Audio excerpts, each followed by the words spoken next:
चल झोप दिलं बस झोप झोप चल झोप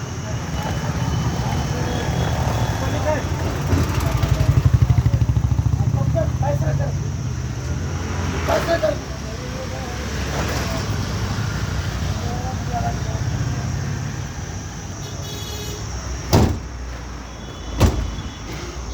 जय भीम. माझे वडील गणपतराव गायकवाड आज या पुण्यकार्यामध्ये आज सहभागी आहेत.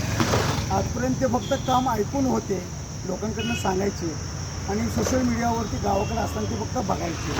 आज रोजी वडिलांनी समक्ष आज कार्य माझा अनुभवलेलं आहे. माझ्या कार्याला वडिलांनी देखील हातभार लावलेला आहे मित्र. त्यामुळं मी आज खूप मोठा नशिबान आहे मित्र की वडिलांनी देखील माझ्या कार्याला हातभार लावलेला त्या देवावर स्थापनांना त्याच्यासाठी मदत केली मित्र. जय भीम.